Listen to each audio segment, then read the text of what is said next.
at Psalm 54. You can see the title of it, SOS. Does anyone know what SOS stands for?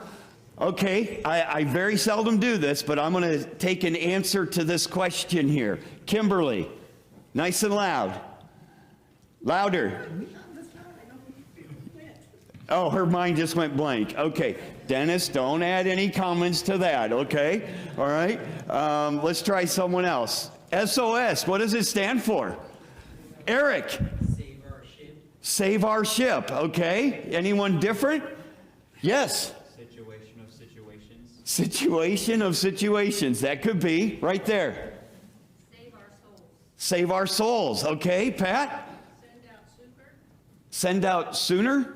Super. SUCCOR. Oh, okay, yes. Lots, well, which one's right?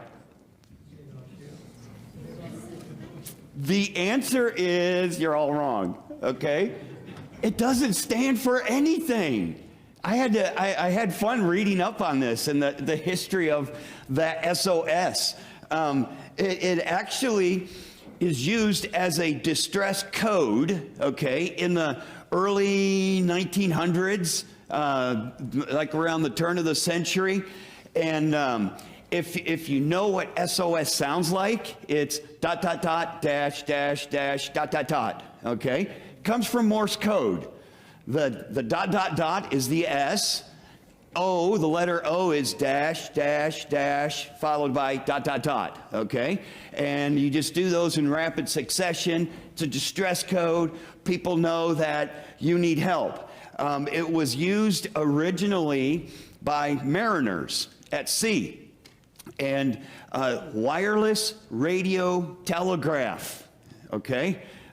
No cell phones, no Wi-Fi tablets, nothing like that. Wireless radio telegraph machines were located on ships, and they were able to use those to send out a distress call when they were in dire need of help. The problem with that is there were all different kinds of distress calls. And depending on what your distress call was, many times it was determined by the country you were from. So if you're an American ship and you're in Mediterranean waters, you send out a distress code, they're not going to know what that is. So there was no uniformity. In 1906, a conference was called of leaders of countries. This is big stuff here, okay? We got to figure out what the standardized distress call was. Kind of like back in the day when beta versus VHS tape. Oh no, what are we going to do? Okay? 5 1/4 floppy drives, floppy disk versus the 3 1/2 in that hard shell plastic case. All these different... Apple versus Android. Oh no, now we're opening a can of worms here, right? But in 1906, a conference was called and they were going to figure it out. Italy, in fact, had suggested that their distress call would be, listen to this, 9 dots. I'm not even going to try to do that. 9 dots followed by ... By the time you got that out as your distress call, you're probably already going to be dead, okay? It's just taken way too long to get that one out. And it was not accepted. So the decision was to go with the SOS Morse code letters, okay? 3 dots, 3 dashes, 3 dots. Simply because, not because it stood for this, or that, but because it was the easiest and the clearest to use. That's the only thing that is behind SOS. But what does it mean? Distress, okay? Come quickly. Help is needed now, not tomorrow, but right now. And this psalm that we're looking at this morning is kind of an SOS poem, okay? It's a distress. It's what we learned a few weeks ago. It's a Maskell type poem. So the meaning was to instruct the readers or the listeners of this poem. Romans 8:28, it tells us there that all things work together for good. This is a promise in that verse that millions of believers throughout the centuries have been comforted by. They maybe didn't understand it. All things work together for good. I don't get it. The problem is when we are slogging our way through a deep, dark valley, we can't always see how God is producing the good in it. Maybe down the road, a long way down the road, we might be able to look back and recognize some good that came out of it. One of those good works during those times is bringing us to a place of total dependency. Okay? Now, how many of you woke up this morning, you made that decision, you're going to come to church? How many of you at all thought about God? Don't raise your hand, just answer it in your mind. You actually thought about God, or was it, okay, what am I going to wear? Oh, where did I put that tie? Did I leave it in my car? Or is it hanging on the lawnmower in the garage when I clean the car out? I just kind of suck it over that. Where did I put my shoes? Oh no, where's my Bible? I can't go to church without a Bible. What will they think of me? What do I have for breakfast? Oh, I really need to get that grass mowed.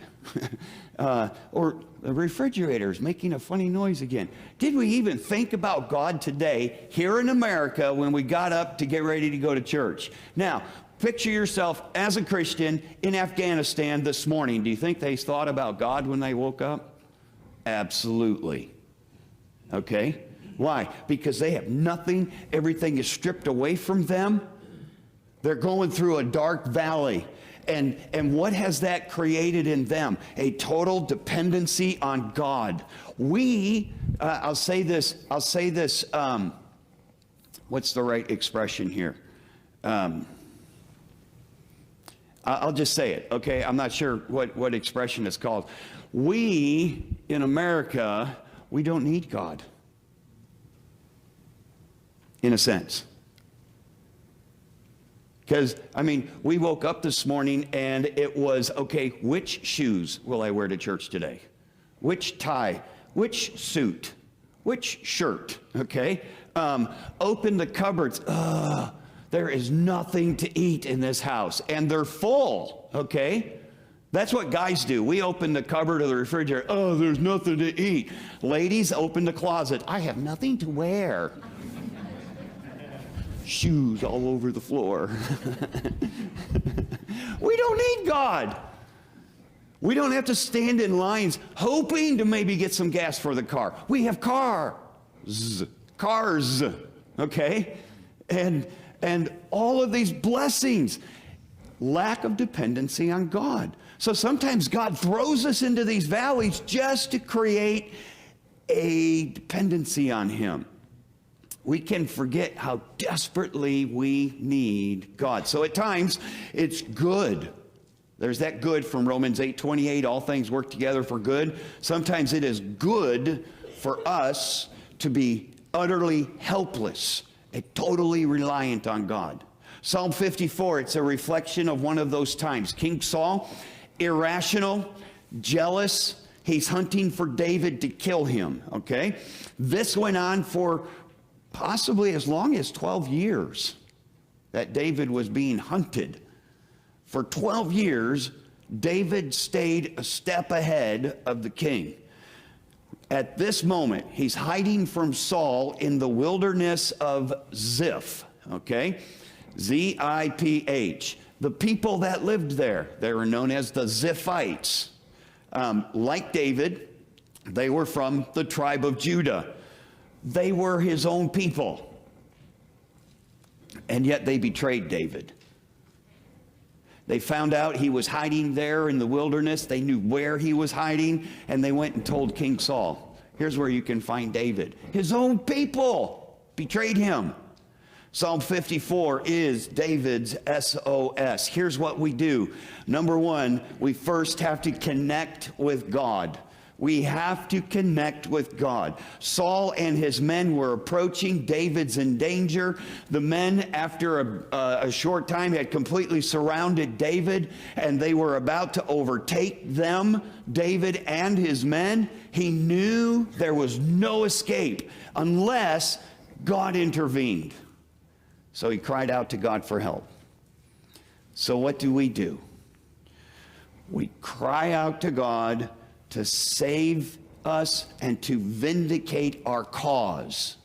Now, let's look at verse 1 together. David, connecting with God, he said, "Save me, O God, by thy name, and judge me by thy strength." There's two parts to this. He was literally asking God to lift him out of the place in which he was trapped and to set him free. Sometimes when we go through a valley, some people get it in their ideas that, oh, I just need to suffer through this. Jesus is with me. I'll just suffer through it. Hey, ask God to get you out of it. There's nothing wrong with that, okay? Ask him. He loves to do that. By the way, he will do that, can do that, will or may do that after the purpose for that valley has been fully realized. He knows at times we're suffering. He's our Father that loves us more than your parents ever could. Amen. And because he loves us more than our parents ever could, he does not want us to suffer any longer than what's for our best. So David was asking God to pull him out of it, but it was more than that. He wanted to be cleared of the charges that were against him. The last part of that verse, he said, "And judge me." God, you're the judge. Judge me by thy strength. The things that were being said against him. If his enemies won, Israel would conclude that David was guilty of those charges and things that were being said about him. Because if his enemies won, David's killed, then God's justice had been served on David. So those things must have been true. But if God delivered him out of that impossible situation, it would show Israel that God had judged David as innocent. So David is saying, God, judge me. Judge me by your strength. God had chosen David to be king. David was calling on God to be faithful to his promise. He's saying it without saying it. God, remember that promise you made me? Come on, don't forget that promise. He's not quite saying it like that. Yes, Saul's army was mighty. But David, here it is, believed that God was mightier. That makes all the difference. No. When we're going through the darkness, that's what makes all the difference. Do we believe that God is mightier than the darkness? There were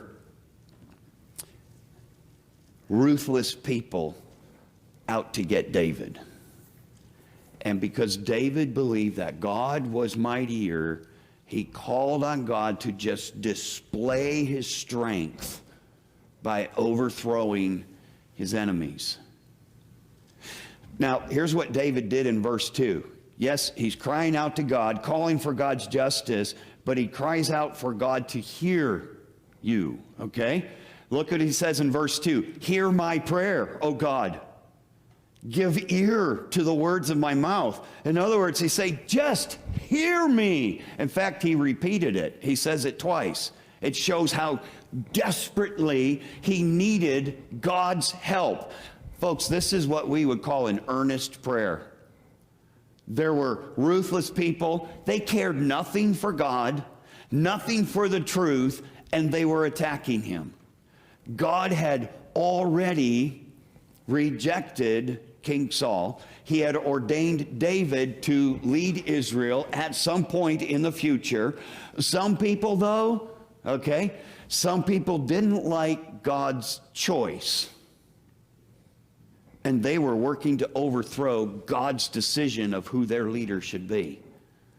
That's why it's very important, folks, that we heed the scripture when it talks about submitting to authority. There in Romans, all authority comes from God. We need to submit to all authority. And by the way, Paul wrote Romans to Christians, Rome, living in Rome under Nero. Nero makes all of our political establishment look ultra-conservative, folks. Okay? And God said, submit unto Caesar the things that are Caesar's. Some of things coming from our Caesar today, our Caesars, I don't like. But as Christians, we need to follow God's word, not what we like and don't like. And we need to render those things to Caesar that are Caesar's. When Caesar starts telling us what we are to believe and how we can practice our beliefs, those things are God's. Those aren't Caesar's. But Caesar can set the speed limit. Caesar can set my taxes, which he does. He likes that. Caesar can also reinstitute mandates that we thought we were done with. And we get to choose now, are we going to render unto Caesar the things that are Caesar's?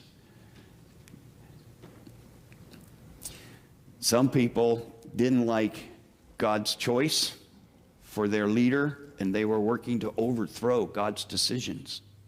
They were rebellious. They aligned themselves with those who opposed God's will by trying to kill David. Now, here's a thought for us. From time to time, we can find ourselves trapped by circumstances that are beyond our control, such as like a life-threatening illness, an injury, the death of a loved one, a financial crisis, a loss of a job, persecution, that's coming, I believe, rebellion by children, okay, and unresolvable conflicts that we have with other people, false accusations and slander, things that are being said about us, of course, not to us, but about us, betrayal by a friend or someone we thought was a friend, anxiety, fear, depression.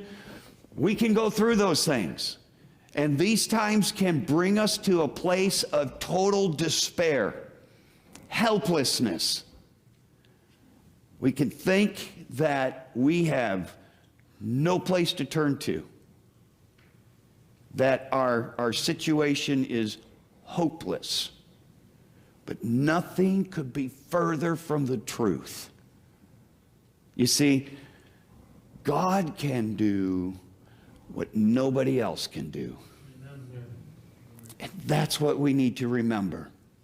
And this is where David is tapping into here. You see, God is all powerful. Ephesians 3:20, it says, now unto him that is able to do exceeding abundantly above all that we ask or think, according to the power that worketh within us. Jeremiah 32:27, it says, behold, I am the Lord, the God of all flesh. Is there anything too hard for me?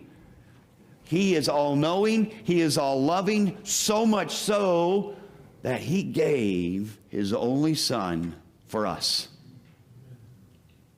Why would he not help us when we need him most? Romans 8:31, what shall we say then to these things? If God be for us, who can be against us? He spared not his own son, but delivered him up for us as well. How shall we not with him also freely give us all things? 2 Timothy 4:18, and the Lord shall deliver me from every evil work, and will preserve me unto his heavenly kingdom, to whom be glory forever and ever. Amen. That's my God, okay? I hope that's your God too. That's a God that is more powerful than any list of bad stuff we could come up with. He is faithful to his great name. He is stronger than any enemy that we may face. We can always turn to him with the confidence that he will hear us, and help us in our hour of greatest need. Now, this doesn't mean he'll always remove the problem. But at the very least, he will help us through the problem. So we connect with God. But there's more than that. It's more than just saying some words and really meaning them when we say them. David then stated his confidence in God. James chapter 1, verse 5, it says, if any of you lack wisdom, let him ask of God that giveth to all men liberally, and upbraideth not, and it shall be given him. But let him ask in faith, nothing wavering. For he that wavereth is like a wave of the sea, driven with the wind and tossed. For let not that man think that he shall receive anything of the Lord. It's confidence, it's faith, it's trust in God. David didn't just state his trust in God. He invited others. He's like, hey, everybody, listen, look at this. Look at this. Watch what God is going to do here. God hadn't even done it yet. Boy, that's pretty bold, isn't it? That's pretty confident. Psalm 54, verse 4, David said, behold, God is mine helper. The Lord is with them that uphold my soul. I'm going to say something about that phrase in just a moment. Verse 5, he shall reward evil unto mine enemies. He shall reward evil unto my enemies. It cut them off in thy truth. David declared that God was with him and the men who upheld or sustained his life. If we could have verse 4 back up there. You see the last part of that? Right there, the Lord is with them that uphold my soul. Those that were with David, helping to protect him. He accounts for their help. David is acknowledging the help of human friends. Don't we need that when we're going through the dark stuff? The help from friends. And he accounts for their help by the fact of the presence of God among them. You see, we can say all things work together for good. The Lord is my shepherd. He's going through the dark valley with me. All of these things. He may not take the stuff away, but he'll be with me to help me through it. Sometimes you know how he appears to us when we're going through the dark stuff? He's got some friends with us that are helping us through it. All things are from God. God sometimes acts through our friends. We may appropriately, I think, assume that David originally offered this prayer, this poem, in the presence of those men that were sustaining him. Imagine how encouraging he would have been to them. Because, by the way, not only was David surrounded by King Saul and his army, all of David's men were surrounded by King Saul and his army. They're all dead meat as well, so to speak. Imagine how this would have encouraged them when David reminded them that God's presence was among them and his boundless power would strengthen them to continue protecting him. Isaiah chapter 41 and verse 10, it says, fear thou not, for I am with thee. Be not dismayed, for I am thy God. I will strengthen thee, yea, I will help thee, yea, I will uphold thee with the right hand of my righteousness. And there in verse 5 of Psalm 54, there's this request for justice again. He shall reward evil unto mine enemies. Cut them off in thy truth. Now, how could David be that confident? By the way, not only was David praying that God would lift him out of that darkness, he was saying, God, get him. Get him. He was confident that God was going to do the right thing there. He knew he was innocent of the things that were being said. And from that position, he's praying, God, your justice on them. Cut them off in thy truth. With a faith in God's righteousness, okay? David called on God to vindicate him by executing perfect judgment, perfect justice on his enemies. So when we're going through painful situations, generally, we don't understand why God's letting it happen, do we?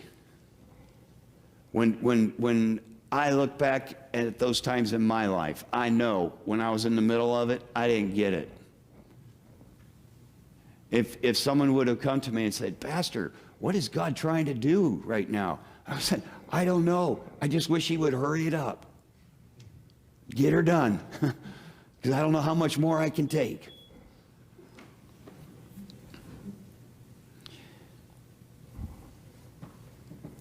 This is when we need to have confidence in God. When it doesn't make sense, and we can't in our mind imaginatively come up with any possible good. Proverbs 3, God's words to us. Verse 5, trust in the Lord with all thine heart. Lean not unto thine own understanding. You see, my understanding in my dark times, I didn't have any. I couldn't understand it. It didn't make sense. We need to trust God without leaning on our own understanding of things. Our understanding of things is already saying, this doesn't make sense.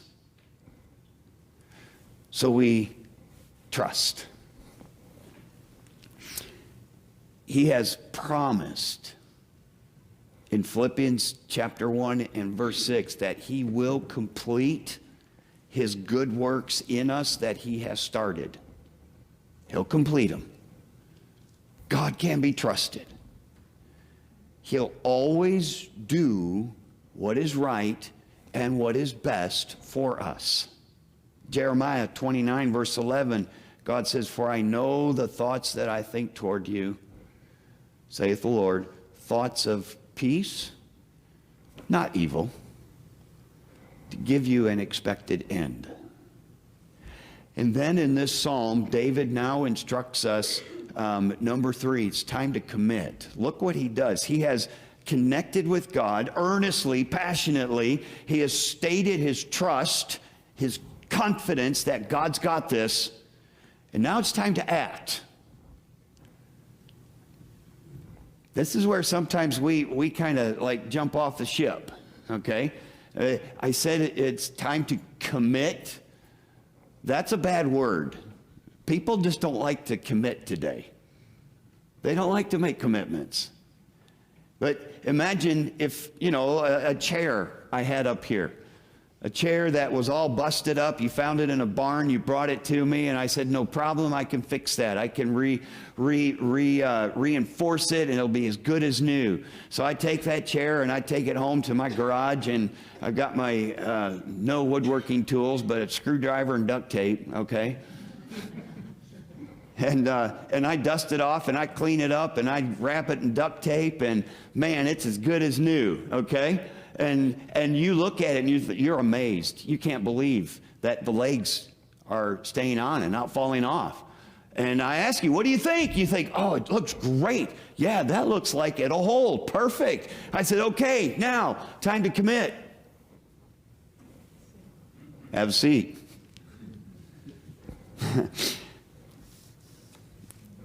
Right now in this psalm, it's commitment time.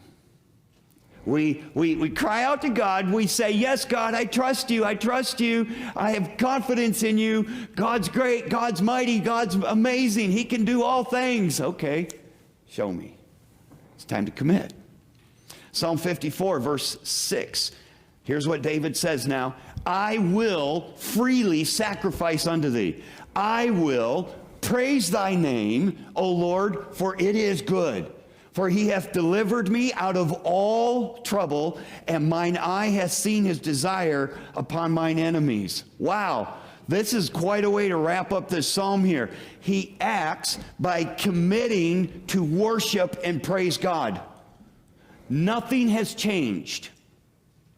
He has stated his trust and confidence in God, but he does more than just state it. Now he acts on it. In other words, he gets up Sunday morning and he goes to church. He gets up Monday morning and he's worshiping God. He's totally committed to trusting that God's got this. He says there in the first part of verse 6, I will freely sacrifice. Okay? That's referring to free will offerings. Nothing that was expected of him. This was something he did because he wanted to. And he made a commitment to speak of God's power. There was no gloom and doom in his words. There was no woe is me. There was no, oh, they're after me again. Nothing at all. He's praising God in the middle of darkness. Look at verse 7 again. He's speaking as though God had already done it. For he hath delivered me out of all the trouble. And he says, my eyes have seen his desire upon my enemies. My eyes have seen him execute judgment and justice. And it hasn't happened yet. He's speaking as though God's already done it. That's faith. Has God been faithful to us? Has God blessed us?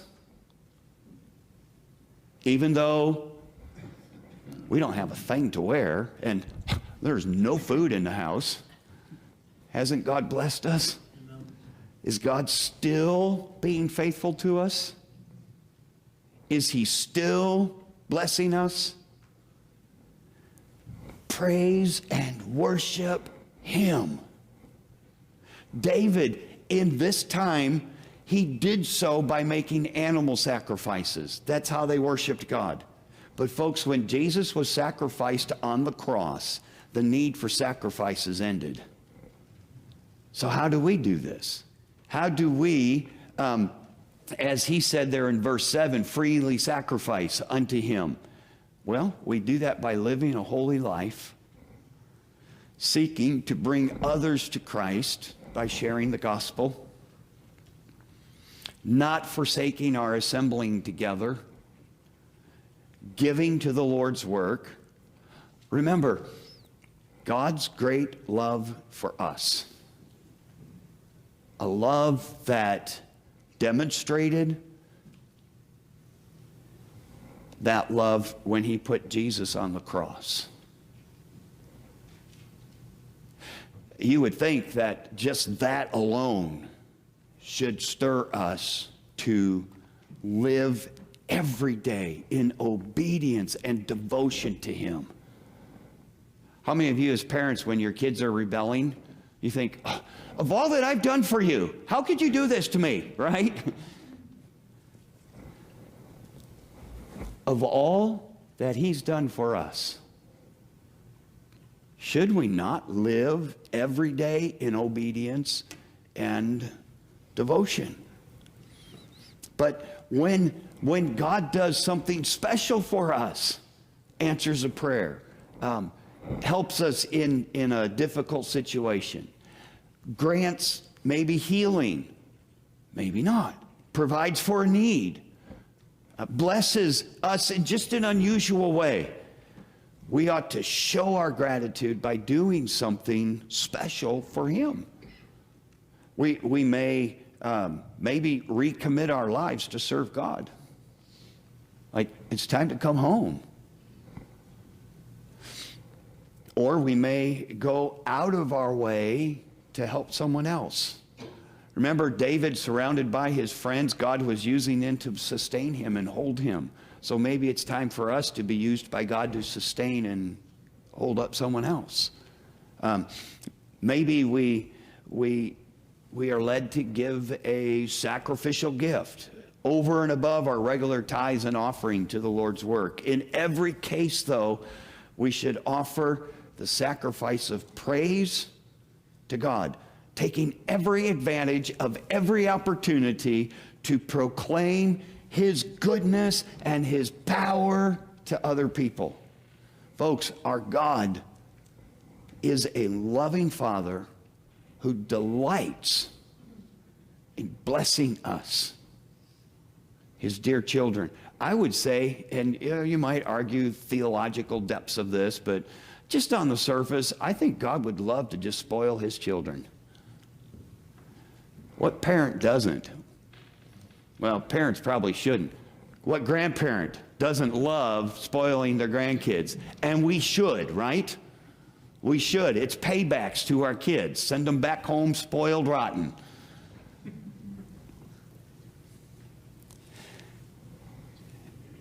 When He does, when God does, when He blesses us, our hearts should just overflow with love and gratitude that stirs us to do more for Him.